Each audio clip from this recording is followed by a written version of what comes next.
L'histoire que vous allez entendre est un merveilleux récit de vengeance et d'amour. Abonnez-vous à la chaîne si vous l'appréciez et indiquez en commentaire où vous regardez la vidéo. Merci de votre visite. Soit tu te casses maintenant, soit je te plonge dans le coma. Voilà ce que le combattant de MMA a dit en faisant craquer ses doigts sur le parking derrière le bar de Marcel. Le même combattant avec qui ma femme sortait depuis 3 mois.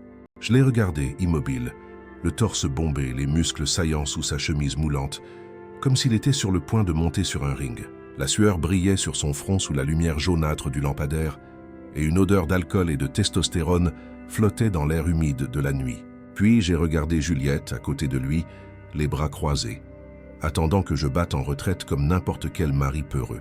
Elle portait ce parfum à la vanille que je lui avais offert pour notre dernier anniversaire de mariage, avant que tout ne s'effondre. Je m'appelle Antoine Dubois. J'ai 38 ans et j'ai passé 14 ans dans les opérations spéciales avant de rentrer chez moi à Toulouse. Aujourd'hui, je travaille dans la construction.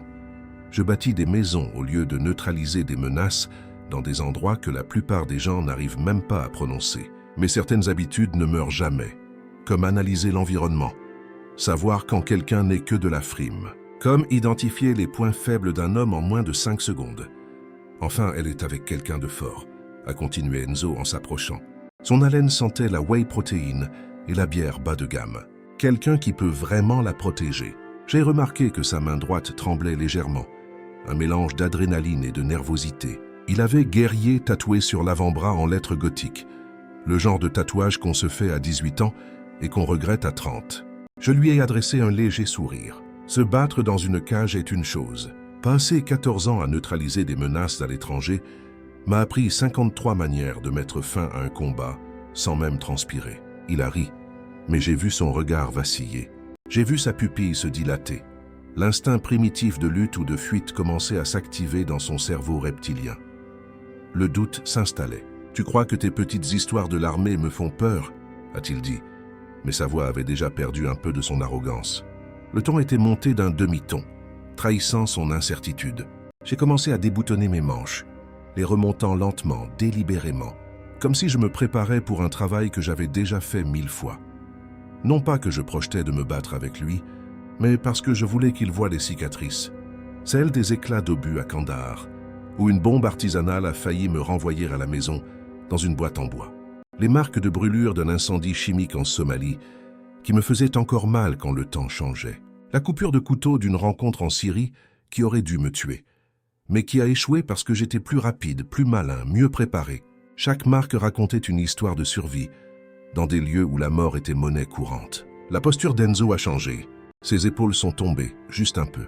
Le poids de son corps s'est déplacé de son pied avant vers son pied arrière, se préparant inconsciemment à reculer. « Antoine, arrête !» a dit Juliette, la voix plus dure maintenant. Mais j'ai perçu le tremblement sous la bravade. « Tu fais une scène. » Il y avait autre chose dans ses yeux, peut-être du regret, peut-être la peur que je raconte ce qu'elle avait fait 3 semaines plus tôt. Quand elle était venue à notre appartement à 2 heures du matin, en larmes, disant qu'elle avait fait une erreur. Je l'ai regardée, vraiment regardée. La femme que j'avais épousée 6 ans plus tôt, lors d'une petite cérémonie à l'église Saint-Martin. La femme qui parcourait ces mêmes cicatrices du bout des doigts et me disait qu'elle était fière de ce que j'avais sacrifié pour notre pays. La femme qui se réveillait en hurlant quand je faisais des cauchemars sur Fallujah et qui me serrait dans ses bras jusqu'à ce que je cesse de trembler. Maintenant, elle se tenait à côté d'un type qui pensait qu'exhiber ses biceps le rendait dangereux. « Je ne fais rien du tout », ai-je dit d'une voix basse, contrôlée, la même que j'utilisais pour donner des ordres sous le feu ennemi. « Je montre juste à ton copain ce qu'est un vrai combat. » Enzo a fait un pas en arrière, puis un autre. Le gravier a crissé sous ses baskets chères, ses modèles à 100 € qui promettaient d'améliorer ses performances athlétiques. « Ce n'est pas fini », a-t-il dit, en essayant de sauver un peu de sa dignité. Mais nous savions tous que c'était fini. Au moment où il a reculé, au moment où il a montré sa faiblesse, le mâle alpha qu'il prétendait être est mort là, sur ce parking mal éclairé. Je me suis dirigé vers mon pick-up, un Ford Ranger de 2018 que j'avais acheté avec ma prime de départ. J'ai démarré le moteur qui a grondé comme un animal qui se réveille et je suis parti. Mais en quittant le parking, j'ai vu dans le rétroviseur Enzo se pencher et murmurer quelque chose à Juliette. Quelque chose qui l'a fait acquiescer et sourire. Quelque chose qui m'a dit que ce n'était plus à propos de ma femme. C'était à propos d'un homme qui pensait pouvoir intimider un vétéran et s'en tirer sans conséquence. Il n'avait aucune idée de ce qu'il venait de déclencher. Aucune idée que j'avais passé des années à apprendre à détruire des hommes, non pas par la force, mais par l'information, la patience et une précision chirurgicale. J'ai roulé dans les rues vides de Toulouse, passant devant les immeubles de bureaux du centre qui reflétaient les lumières de la ville comme les fragments d'un miroir brisé. La radio jouait une chanson de variété française mélancolique sur un amour perdu, et je l'ai éteinte, préférant le silence. Mon esprit était déjà en train de cartographier les prochains mouvements, comme une partie d'échecs où je pouvais voir 10 coups à l'avance et où mon adversaire en voyait à peine un. Juliette et moi nous étions rencontrés dans un café près de la base quand j'étais encore en service, le comptoir du marché, un petit endroit qui servait les meilleurs croissants de Toulouse. Elle terminait ses études d'infirmière à l'université, enchaînant les gardes au CHU pour payer ses études. Ses yeux étaient cernés par la fatigue, mais elle souriait à chaque client comme si c'était le meilleur moment de sa journée. J'étais entre deux missions, essayant de comprendre comment être normal pendant 3 semaines avant de retourner dans le désert afghan où la température atteignait 45 degrés et où la mort rôdait à chaque coin de rue. Elle me faisait rire avec ses histoires sur des patients excentriques, me faisait oublier les choses que j'avais vues, les visages des hommes que j'avais tués au nom de la patrie. Elle m'a fait croire que je pourrais construire quelque chose de bien quand je rentrerai enfin pour de bon. Notre première vraie conversation a eu lieu quand elle a renversé du café sur mon uniforme. Elle courait entre les tables, jonglant avec 3 tasses quand elle a trébuché sur un sac à dos oublié dans l'allée. Le café chaud s'est répandu sur mon treillis de camouflage et son visage est devenu rouge de honte. « 1000 excuses », a-t-elle dit, attrapant frénétiquement des serviettes. Je paierai le pressing, je vous le jure. J'ai simplement ri, ce que je n'avais pas fait depuis des mois. J'ai vu des choses pires tacher cet uniforme, lui ai-je dit. Au moins, le café sent bon. Elle s'est arrêtée, m'a regardé dans les yeux pour la première fois. Il y avait quelque chose là, une connexion instantanée à laquelle aucun de nous ne s'attendait. « Vous êtes militaire ?» a-t-elle demandé. « Force spéciale », ai-je répondu, m'attendant à la réaction habituelle d'admiration ou de peur. Mais elle a simplement hoché la tête, comme si cela expliquait quelque chose qu'elle essayait de comprendre. Mon père était parachutiste, mort en service quand j'avais 12 ans. Soudain, le café renversé n'avait plus aucune importance. Nous nous sommes mariés 2 ans plus tard, un samedi après-midi sous un ciel de septembre sans nuages. Petite cérémonie, juste la famille et quelques-uns de mes camarades de l'armée qui avaient pu avoir une permission. Le sergent Leclerc était mon témoin, boitant encore d'une blessure reçue à Bagdad. Juliette portait la robe de sa grand-mère, un modèle simple en dentelle qui avait traversé 3 générations, et elle a pleuré quand j'ai promis de l'aimer, quoi qu'il arrive. Chaque mot était sincère, sans savoir que les promesses sont plus faciles à faire qu'à tenir quand on porte les fantômes de guerre dont personne ne veut se souvenir. La transition a été plus difficile que je ne l'avais prévu. La vie civile semblait lente, silencieuse, trop ennuyeuse après des années à vivre sur le fil du rasoir. Les bruits soudains me faisaient sursauter. Les feux d'artifice du Nouvel An me poussaient à chercher un abri. Le son des hélicoptères me ramenait à des zones d'atterrissage chaudes en Afghanistan. J'avais du mal à dormir sans mon pistolet sous l'oreiller. Juliette se réveillait au milieu de la nuit et me trouvait en train de vérifier les serrures des portes pour la 5e fois, m'assurant que les fenêtres étaient sécurisées, établissant des périmètres de défense dans une maison de banlieue qui n'en avait pas besoin. Elle ne s'est jamais plainte. Elle me serrait juste dans ses bras, jusqu'à ce que la tension quitte mes épaules, murmurant que tout allait bien, que j'étais à la maison, que la guerre était finie. Mais la guerre ne finit jamais vraiment pour ceux qui l'ont vécue. Elle change simplement de forme, se cache dans les ombres de l'esprit, attendant le bon moment pour frapper à nouveau. J'ai trouvé du travail chez Moreau Construction, bâtissant des villas de luxe pour des familles riches dans les quartiers sud de Toulouse, ces résidences sécurisées, avec des noms à consonance anglaise et des gardiens qui n'ont jamais vu une vraie arme de leur vie. Le travail physique m'a aidé. Porter des sacs de ciment, soulever des poutres, installer des fenêtres, utiliser mes mains pour créer au lieu de détruire. Chaque maison que j'aidais à construire était une petite rédemption, une preuve que je pouvais ajouter quelque chose au monde au lieu de seulement soustraire. Mon patron, Fabien Moreau, était un ancien fusilier marin qui comprenait ce dont les types comme moi avaient besoin. Une structure, un but, le respect pour ce que nous avions traversé. Il ne posait jamais de questions sur mes missions, Mais parfois, pendant le déjeuner, nous échangions des regards qui en disaient plus que les mots. Mais depuis 1 an, quelque chose avait changé. Juliette avait commencé à s'entraîner dans une nouvelle salle de sport, l'Elite Fitness, un de ces endroits modernes, avec des machines qui coûtaient plus cher que des voitures et des coachs qui ressemblaient à des mannequins.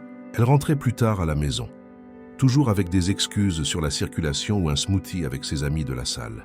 Elle passait plus de temps à regarder son téléphone et moins à me regarder. Les messages tard le soir qu'elle disait provenir du travail. Le parfum différent qu'elle jurait être un échantillon gratuit de la pharmacie. Les dîners silencieux où le seul son était le cliquetis des couverts sur les assiettes. Elle disait qu'elle avait besoin d'espace pour se trouver, que j'étais trop intense, trop sérieux, trop coincé dans le passé. Peut-être qu'elle avait raison. Peut-être que j'étais vraiment coincé dans les sables d'un désert à des milliers de kilomètres de là. Mais ça ne justifiait pas ce qu'elle a fait. Ça ne justifiait pas les mensonges, la trahison, les nuits qu'elle a passées dans le lit d'un autre homme pendant que je restais éveillé, inquiet qu'il lui soit arrivé quelque chose. J'aurais dû voir les signes. La façon dont elle se recroquevillait quand je la touchais, comme si ma peau la brûlait. La façon dont elle évitait mon regard pendant le dîner, se concentrant sur son assiette, comme si les réponses à tous les problèmes du monde étaient cachées entre les grains de riz. La façon dont elle a commencé à se disputer pour des broutilles, comme le fait que j'ai mal rangé le lave-vaisselle, les couteaux pointent en l'air, ou que j'ai oublié d'acheter le bon type de lait. Un lait crémé sans lactose qui coûtait 3 fois plus cher. Il y a 3 mois, un jeudi pluvieux de juin, elle m'a dit qu'elle allait rester chez sa sœur pendant un certain temps. Elle avait besoin de temps pour réfléchir, pour digérer, pour comprendre ce qu'elle voulait de la vie. Sa valise était déjà faite, attendant près de la porte comme une sentence de mort. Je ne me suis pas battu, je n'ai pas supplié. Je l'ai juste regardé partir et disparaître sous la pluie, les phares de sa voiture s'évanouissant au coin de la rue, comme les derniers instants d'un soleil couchant. J'ai découvert pour Enzo 2 semaines plus tard, quand le fils de mon voisin, Léo, 17 ans, qui passait plus de temps sur Instagram que dans le monde réel, a posté une photo sur les réseaux sociaux. Juliette et un type musclé dans un restaurant chic du centre-ville, la Terrazza, main dans la main sur la table, se regardant comme des adolescents amoureux. La légende disait Scoop, la belle infirmière du quartier avec le combattant de l'UFC. Il n'était pas de l'UFC, ai-je découvert plus tard, mais le mensonge servait son objectif. Ma première réaction n'a pas été la colère. Ce fut un calme froid, calculé, le même état d'esprit dans lequel j'entrais avant une mission à haut risque. Le monde est devenu plus net, les couleurs plus vives, les sons plus distincts. Je pouvais entendre mon propre cœur battre, régulier comme un métronome, 60 battements par minute, ni plus ni moins. J'ai fait ce que tout homme sensé aurait fait. J'ai conduit jusqu'à l'Elite Fitness où il s'entraînait. Je me suis garé de l'autre côté de la rue, dans une position qui me donnait une vue claire de l'entrée sans être remarqué. Je l'ai observé se battre avec d'autres athlètes à travers les vitres, ses mouvements prévisibles, télégraphiés. Il favorisait sa droite, laissait sa garde basse après un jab, avait la mauvaise habitude de baisser le menton en avançant. Je l'ai entendu se vanter de son palmarès dans le vestiaire, sa voix résonnant sur le parking, disant qu'il était à un combat de signer avec le Bellator, que Dana White avait répondu à son message privé sur Instagram, des mensonges évidents pour quiconque connaissait le sport. Pendant 3 jours, j'ai étudié ses habitudes. Il s'entraînait de 6 à 8 heures du matin, buvait le même shake protéiné au même endroit, le Acai Power du centre commercial. Il déjeunait au même restaurant buffet, prenant toujours du poulet grillé et des patates douces, le régime cliché de celui qui pense que les muscles font la personnalité. Il retournait s'entraîner l'après-midi, de 15 à 17 heures. Le vendredi, il allait au bar de Marcel avec ses amis, commandant toujours la même bière artisanale chère qu'il n'avait clairement pas le palais pour apprécier. Le samedi, il emmenait Juliette dîner, toujours dans des endroits chers où il pouvait être vu, où il pouvait exhiber sa conquête comme un trophée. Il était prévisible comme une horloge, et les hommes prévisibles sont des hommes vaincus. Ils ne le savent juste pas encore. La confrontation au bar de Marcel n'était pas un accident. Juliette m'avait envoyé un message pour qu'on se retrouve un mercredi à 20 heures précises. Elle disait vouloir parler des papiers du divorce, du partage des biens, de la manière de procéder de façon civilisée. Mais quand je suis arrivé, 15 minutes en avance comme toujours, pour faire une reconnaissance du terrain, Enzo était déjà là, à attendre. Il était positionné stratégiquement près de la sortie de derrière, bloquant ma voie de fuite la plus évidente, comme s'ils avaient étudié des manuels militaires sur YouTube. Ils avaient répété ça. Je pouvais le voir dans les petits détails, la façon dont Juliette a regardé sa montre quand je suis entré, confirmant que j'étais à l'heure. La façon dont le barman, que je n'avais jamais vu auparavant, avait déjà son téléphone posé sur le comptoir, prêt à filmer. La façon dont deux amis d'Enzo étaient à une table voisine, prétendant jouer au billard mais observant chacun de mes mouvements. C'était une embuscade d'amateurs, le genre qui fonctionnerait sur un civil ordinaire. Mais je n'étais pas un civil ordinaire. J'avais survécu à de vraies embuscades, où le prix de l'erreur n'était pas l'humiliation, mais la mort. J'ai marché droit vers eux, sans hésiter, sans montrer de surprise. J'ai gardé mes mains visibles mais détendues, mon langage corporel ouvert mais prêt. Enzo s'est redressé à mon approche, gonflant le torse comme un pont, les muscles de son cou tendus comme des cordes de guitare sur le point de casser. « Salut. »« Juliette », ai-je dit, l'ignorant complètement. « Tu voulais parler des papiers ?» Elle a semblé déconcertée. Le scénario n'était pas celui-là. J'étais censé réagir à Enzo, montrer de la colère, de la jalousie, du désespoir. Au lieu de ça, j'étais calme comme un lac un matin sans vent. « Antoine », a-t-elle commencé, mais Enzo l'a interrompu, faisant un pas en avant, envahissant mon espace personnel. L'odeur de son gel pour cheveux était écœurante. Un truc avec un nom anglais qui promettait une fixation extrême. « Je pense que tu devrais partir », a-t-il dit, la voix basse, menaçante, répétée devant le miroir. Je l'ai enfin regardé, vraiment regardé, de la façon dont un tireur d'élite évalue une cible, calculant la distance, le vent, les obstacles. Pourquoi? C'est un lieu public. Je suis venu retrouver ma femme pour discuter d'affaires légales. Ton ex-femme, m'a-t-il corrigé, un sourire en coin apparaissant. Elle est avec moi maintenant. Légalement, c'est toujours ma femme, ai-je répondu en gardant un ton neutre professionnel, jusqu'à ce que nous signions les papiers, ce que je suis venu faire. À moins que tu n'aies une objection? C'est là qu'il est passé à la menace physique, s'approchant encore plus, utilisant sa taille pour tenter de m'intimider. Soit tu te casses maintenant, soit je te plonge dans le coma. Le silence qui a suivi était dense comme un brouillard matinal. Je pouvais entendre la musique d'ambiance du bar, une pop française générique que personne n'écoutait vraiment. Je pouvais entendre le bourdonnement de la machine à glaçons derrière le comptoir. Je pouvais entendre la respiration accélérée d'Enzo, superficielle, anxieuse, la respiration de quelqu'un qui n'a jamais eu à contrôler son adrénaline quand des vies étaient en jeu. Je n'ai pas bougé, je n'ai pas reculé, j'ai juste continué à le regarder, laissant le silence faire le travail. Chaque seconde qui passait sans que je réagisse augmentait son incertitude. Il s'attendait à de la peur, de la colère, une émotion qu'il pourrait exploiter. Au lieu de ça, il a trouvé le vide.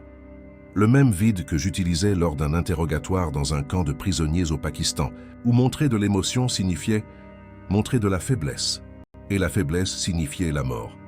C'est alors que j'ai commencé à remonter mes manches, révélant les cicatrices, chacune avec sa propre histoire d'horreur et de survie. Son expression a changé, sa bravade fondant comme de la glace sous le soleil du désert. Il a vu la vérité écrite sur ma peau. Je n'étais pas quelqu'un qui se battait pour le sport. J'étais quelqu'un qui avait tué pour survivre et qui avait survécu quand tuer ne suffisait pas. Dans les jours qui ont suivi, j'ai exécuté mon plan avec une précision militaire. D'abord, la guerre de l'information. J'ai découvert qu'Enzo Vargas n'était même pas son vrai nom. Bradley Garcia, fils d'une institutrice et d'un vendeur de voitures d'occasion, n'avait jamais servi un seul jour dans l'armée. Bien qu'il raconte des histoires sur son temps en Afghanistan, dans tous les bars qu'il fréquentait. Daniel Martin, mon frère d'armes qui travaillait maintenant dans le renseignement d'entreprise, m'a aidé à monter un dossier complet. Enzo avait été renvoyé de 2 salles de sport précédentes pour ne pas avoir payé ses cotisations. Son palmarès de combat était gonflé de victoires contre des adversaires payés pour perdre. Le test de dopage qu'il avait raté avait été étouffé avec un pot de vin de 1 000 € à l'organisateur de l'événement. Les menaces qu'il avait proférées à ses ex-petites amies, documentées dans 3 mains courantes qui n'ont jamais abouti à des poursuites parce que les femmes avaient peur ou avaient été payées pour abandonner. Mais le meilleur, la cerise sur ce gâteau de mensonges, c'était les vidéos. Enzo avait l'habitude narcissique de tout filmer, de tout poster, de vivre sa vie comme si c'était une émission de télé-réalité où il était le seul spectateur, y compris une vidéo d'il y a 3 mois, 2 semaines avant que Juliette ait besoin d'espace, où il disait à ses amis qu'il allait piquer la femme de ce petit soldat de merde, parce que les femmes aiment les vrais hommes. Pas les robots programmés pour tuer. J'ai tout sauvegardé. Chaque capture d'écran, chaque vidéo, chaque document. Je les ai organisés comme j'organisais les rapports de mission, chronologiquement, avec des références croisées et une vérification des sources. Puis j'ai commencé la phase 2, la pression psychologique. Je me suis présenté à l'Elite Fitness pendant ces entraînements, toujours visible mais jamais conflictuel, soulevant simplement des poids, courant sur le tapis roulant, présent comme une ombre qu'il ne pouvait ignorer. J'ai vu ses performances se dégrader, sa concentration s'effriter. Il ratait des coups simples, perdait l'équilibre lors d'exercices de base. La peur, je l'ai découvert il y a longtemps, est le poison le plus efficace. Elle ne tue pas vite, mais elle tue à coup sûr. J'ai appelé des connaissances dans le monde des combats. Je n'ai pas menacé, je n'ai pas diffamé, j'ai juste posé des questions. Vous savez qu'Enzo Vargas prétend être un ancien militaire. Avez-vous vérifié ses antécédents? Avez-vous vu les tests de dopage? Les questions se sont propagées comme un virus, infectant chaque conversation à son sujet, semant des doutes qui allèrent grandir comme de la mauvaise herbe. Je l'ai vu avec sa Mustang rouge dans une concession. J'ai découvert qu'il avait 4 mensualités de retard. Une conversation informelle avec le directeur de la banque sur les impayés et les véhicules de luxe a suffi à accélérer le processus de saisie. Voir Enzo devoir rendre les clés était presque poétique. Mais le coup de grâce est venu de là où il s'y attendait le moins. Sa mère, Madame Garcia, une dame pieuse qui fréquentait l'église de sa paroisse tous les dimanches, ne connaissait pas les mensonges de son fils sur le service militaire. Quand le beau-frère de Fabien, le journaliste Marc Fournier, l'a appelé pour lui demander des commentaires sur l'article qu'il préparait sur les faux vétérans, elle a été dévastée. La honte d'une mère est une arme plus dévastatrice que n'importe quelle bombe. La réunion du samedi au bar de Marcel fut le dernier acte de cette pièce. Quand j'ai révélé tout ce que je savais, quand j'ai montré les preuves de son passé fabriqué, Enzo a tenté de m'attaquer. C'était pathétique. Un coup de poing télégraphié que j'ai esquivé avec un mouvement minimal, suivi d'une tentative de prise que j'ai neutralisée avec une simple torsion du poignet apprise au premier mois d'entraînement. Il est tombé à genoux, non pas de douleur physique, mais sous le poids de son monde qui s'effondrait. Juliette a tout regardé en silence. J'ai vu dans ses yeux le moment exact où elle a réalisé qui elle avait choisi à ma place. Un menteur, un lâche, un homme qui avait construit toute son identité sur des fantasmes et des stéroïdes. Les larmes qui ont coulé sur son visage n'étaient pas de tristesse. Elles étaient d'humiliation, de colère contre elle-même, de regret tardif. Tu l'as détruit, a-t-elle dit après. Quand Enzo est sorti en courant du bar, la laissant derrière lui comme le lâche qu'il avait toujours été. Non, ai-je répondu en me levant pour partir. Il s'est détruit tout seul. Je n'ai fait qu'accélérer le processus. Mais Antoine, a-t-elle commencé, tendant la main pour toucher mon bras. Je me suis écarté. Son contact ne signifiait plus rien pour moi. Les papiers du divorce sont dans ton email. Signe-les et renvoie-les-moi. Garde la maison, les meubles, tout. Je ne veux rien qui me rappelle cette erreur. Je suis sorti du bar et je n'ai jamais regardé en arrière. Mais l'histoire ne s'est pas terminée là. 3 jours après la publication de l'article, j'ai reçu un appel. Le colonel Leroy, mon ancien commandant, qui travaillait maintenant au ministère des Armées.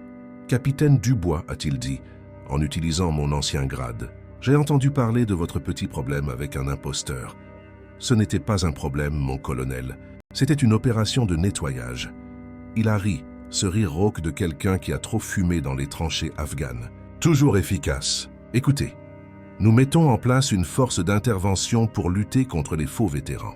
Nous avons besoin de quelqu'un avec votre expérience et disons votre créativité. Intéressé? J'ai réfléchi un instant. Ma vie civile était stable. Le partenariat avec Fabien dans la construction marchait bien. J'avais trouvé une paix que je pensais ne jamais avoir. Mais il y avait d'autres Enzo, salissant l'honneur d'hommes et de femmes qui avaient tout donné pour le pays. Quand est-ce que je commence? Lundi. Bienvenue de retour au service, capitaine. 6 mois ont passé. La force d'intervention avait déjà démasqué 17 faux vétérans, depuis des instructeurs de tir qui n'avaient jamais tenu une arme militaire jusqu'à des conférenciers en motivation vendant des histoires de guerre fabriquées. Chaque cas était une petite victoire, un nettoyage nécessaire de l'honneur militaire. Enzo Vargas a disparu de Toulouse. La dernière nouvelle que j'ai eue, c'est qu'il essayait d'être combattant en Thaïlande, où personne ne connaissait son histoire. Mais Internet a la mémoire longue.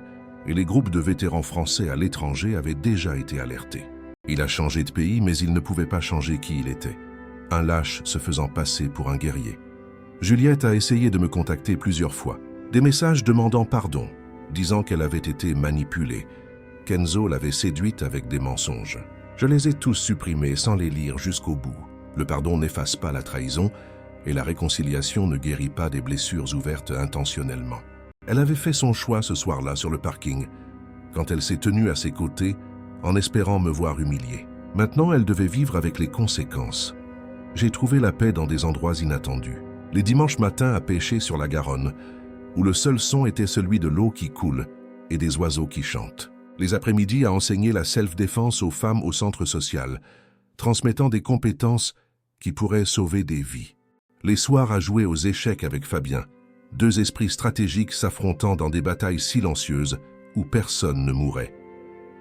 La maison que j'ai construite de mes propres mains, une petite ferme à la périphérie de Toulouse, est devenue mon sanctuaire. Chaque planche clouée, chaque tuile posée, chaque mur érigé était un acte de création qui contrebalançait les années de destruction. Le potager que j'ai planté avec des tomates, de la salade et des herbes aromatiques me connectait à la terre d'une manière que le désert ne m'avait jamais permis. J'ai rencontré Marine à l'un des cours de self-défense. Professeure d'histoire divorcée, mère d'un garçon de 10 ans nommé Lucas. Elle n'a pas été impressionnée par mes cicatrices ou mes histoires de guerre. Elle s'intéressait davantage à qui j'étais maintenant, pas à qui j'avais été. Notre premier rendez-vous a eu lieu dans une librairie à débattre de la bataille d'Austerlitz, entre des étagères poussiéreuses. Elle m'a fait rire pour la première fois depuis des années. En disant que mon analyse tactique était romantiquement geek, Lucas m'a accepté lentement, testant les limites comme tout enfant, avec un nouvel adulte dans sa vie. Mais quand il a découvert que je savais monter un campement, faire du feu sans allumettes et naviguer avec les étoiles, il m'a adopté comme mentor. Les week-ends sont devenus des aventures de camping, où j'enseignais la survie de base, pendant que Marine enseignait les noms des constellations et leur mythologie. 1 an après la confrontation au bar de Marcel, j'ai reçu une lettre. Enveloppe Kraft, sans expéditeur, remise en main propre à l'entreprise de construction. À l'intérieur, une seule feuille avec une écriture masculine irrégulière. Capitaine Dubois, vous aviez raison. J'étais une imposture. J'ai passé ma vie à prétendre être ce que je n'étais pas, à essayer de gagner le respect par la peur au lieu de le mériter. Vous m'avez détruit, oui, mais vous m'avez aussi libéré. J'ai dû affronter qui j'étais vraiment. Un lâche avec des muscles. Je suis une thérapie maintenant. J'essaie de comprendre pourquoi je ressentais le besoin de mentir, d'intimider, de prétendre. Je n'attends pas de pardon, je ne le mérite pas. Je voulais juste que vous sachiez que la leçon a été apprise. Je ne me ferai plus jamais passer pour ce que je ne suis pas. Je ne déshonorerai plus jamais le sacrifice de vrai guerrier. Bradley Garcia. PS, Juliette n'était pas en faute. C'est moi qui l'ai séduite avec des mensonges, qui l'ai manipulée, qui ai utilisé ses insécurités contre elle. Elle vous aimait. Elle vous aime toujours. J'ai brûlé la lettre ce soir-là, regardant les mots se transformer en cendres dans le feu de camp de mon jardin. Le passé ne pouvait pas être réécrit, seulement surmonté. Bradley avait choisi son chemin, Juliette le sien, et moi le mien. Il n'y avait ni héros ni méchants dans cette histoire, juste des gens faisant des choix et vivant avec les conséquences. Marine est arrivée derrière moi, passant ses bras autour de ma taille, la chaleur de son corps contrastant avec la fraîcheur de la nuit. « Tu penses au passé ?» a-t-elle demandé. « Je l'enterre », ai-je répondu en jetant les dernières cendres dans le feu. Elle a resserré son étreinte. Tant mieux, le présent est bien meilleur. Et il l'était. Lucas dormait dans le hamac sur la terrasse, épuisé après une journée à aider à construire une cabane dans un arbre. Le dîner attendait sur la table, simple mais fait avec amour. La vie que j'avais maintenant n'était pas celle que j'avais prévue, mais elle était réelle, honnête, construite sur des vérités plutôt que des mensonges. Le téléphone a sonné. Le colonel Leroy de nouveau. « Capitaine, nous avons une situation à Paris. Un groupe vend des formations tactiques en utilisant de fausses accréditations. Vous pouvez jeter un œil. Envoyez les détails. Je vérifierai demain. » Marine m'a regardé avec ce demi-sourire qui signifiait qu'elle comprenait. Toujours en train de sauver le monde, un menteur à la fois. « Quelqu'un doit le faire, ai-je dit. Et apparemment, je suis doué pour ça. »« Tu es doué pour beaucoup de choses, a-t-elle répondu. Mais laissons le travail pour demain. Aujourd'hui, tu es juste Antoine, mon Antoine. Et pour la première fois depuis longtemps, c'était suffisant.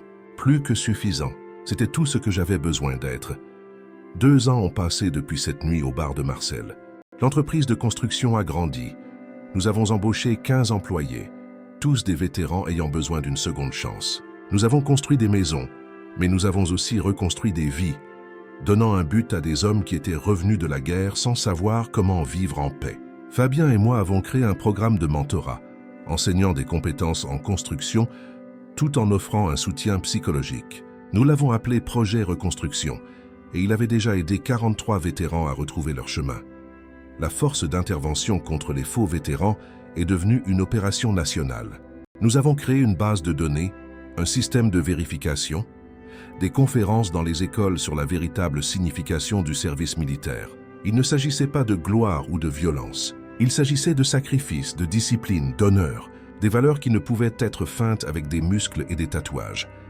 Marine et moi nous sommes mariés lors d'une cérémonie simple à la ferme. Lucas a porté les alliances, fier dans son premier costume. Mes anciens compagnons d'armes sont venus, des hommes et des femmes qui comprenaient le poids de ce que nous portions. Fabien était mon témoin, faisant un discours qui nous a fait rire et pleurer. Il a parlé de seconde chance, de la façon dont nous devons parfois être détruits pour être reconstruits plus forts. Juliette est apparue à mon bureau un jour, 3 ans après tout ça. Elle était différente, plus mince, les yeux fatigués, mais il y avait une nouvelle force en eux. « Je ne suis pas venu demander pardon », a-t-elle dit. « Je suis venu te remercier. J'ai attendu sans rien dire. Tu m'as montré qui j'étais vraiment. Quelqu'un de superficiel, qui a choisi les muscles plutôt que le caractère, les mensonges plutôt que la vérité. Ça a fait mal, Antoine. Ça a fait très mal. Mais il fallait que ça fasse mal pour que je change. Et tu as changé ?» Elle a souri, un sourire triste mais sincère. « J'essaie. Thérapie 2 fois par semaine. Bénévolat à l'hôpital. J'essaie d'être quelqu'un qui en vaut la peine. Pas seulement quelqu'un qui a l'air d'en valoir la peine. » J'ai hoché la tête. « Je suis content pour toi, Juliette. Vraiment. » Elle s'est levée pour partir, s'est arrêtée à la porte. « Tu es heureux ?» J'ai regardé la photo sur mon bureau. Marine, Lucas et moi au sommet d'une montagne que nous avions gravie ensemble, des sourires sincères, en sueur mais triomphants. Je suis en paix, et c'est mieux que le bonheur. Elle a hoché la tête et est partie. Nous ne nous sommes plus jamais parlé. Mais j'ai su par des connaissances qu'elle avait reconstruit sa vie. Elle s'est mariée avec un médecin de l'hôpital, quelqu'un de gentil et de vrai. Elle a eu 2 enfants. Elle a trouvé sa propre paix. Enzo ou Bradley n'est jamais revenu en France. La dernière information que j'ai eue, c'est qu'il travaillait comme coach personnel à Miami, utilisant son vrai nom, sans prétendre être autre chose que ce qu'il était. Peut-être que nous avions tous besoin de cette destruction pour trouver qui nous étions vraiment sous les masques que nous portions. Assis sur la terrasse de la ferme, regardant Lucas pratiquer les mouvements de défense que je lui avais enseignés, Marine corrigeant sa posture avec une patience infinie, j'ai repensé à cette nuit sur le parking du bar de Marcel.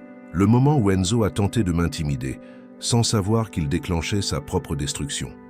Certaines personnes pensent que la force, ce sont les muscles, l'intimidation, le fait de rabaisser les autres. Mais la vraie force, celle qui compte, c'est le contrôle, la patience. Savoir quand se battre et quand laisser l'adversaire se détruire tout seul. C'est construire au lieu de détruire, protéger au lieu d'attaquer. C'est savoir que parfois, la plus grande victoire est simplement de s'en aller et de laisser le karma faire son travail. Le soleil se couchait sur Toulouse, peignant le ciel d'orange et de rouge, des couleurs qui me rappelaient d'autres couchers de soleil dans des endroits lointains. Quand la survie était incertaine, et le lendemain une promesse qui pourrait ne pas être tenue. Mais j'avais survécu. Plus que ça, j'avais trouvé une vie qui valait la peine d'être vécue. Marine m'a rejoint sur la terrasse, apportant 2 bières fraîches, ces artisanales locales que nous avions découvertes sur un marché. Lucas continuait de s'entraîner, déterminé à réussir le mouvement parfait. « À quoi tu penses, soldat ?» J'y a-t-elle demandé, utilisant le surnom affectueux qu'elle seule pouvait utiliser. Que certaines guerres valent la peine d'être perdues, ai-je répondu, parce que la défaite est parfois le chemin vers la vraie victoire. Elle a trinqué sa bouteille contre la mienne. Au futur alors, qu'il soit plus paisible que le passé. Au futur, ai-je acquiescé, et que les fantômes du passé reposent enfin en paix. Et tandis que le soleil disparaissait à l'horizon, emportant avec lui un autre jour, j'ai ressenti quelque chose que je n'avais pas ressenti depuis des années. Ce n'était pas exactement du bonheur, ni tout à fait de la paix. C'était quelque chose de plus profond, de plus vrai. C'était le sentiment d'être exactement là où je devais être, de faire exactement ce que je devais faire, avec les bonnes personnes à mes côtés. C'était le sentiment d'être enfin rentré à la maison, non pas dans un lieu mais dans une vie qui avait un sens, une vie construite sur des vérités plutôt que des mensonges, sur l'amour plutôt que la possession, sur la force réelle plutôt que l'intimidation vide. Et ça, ai-je découvert, valait plus que toutes les victoires sur tous les champs de bataille du monde.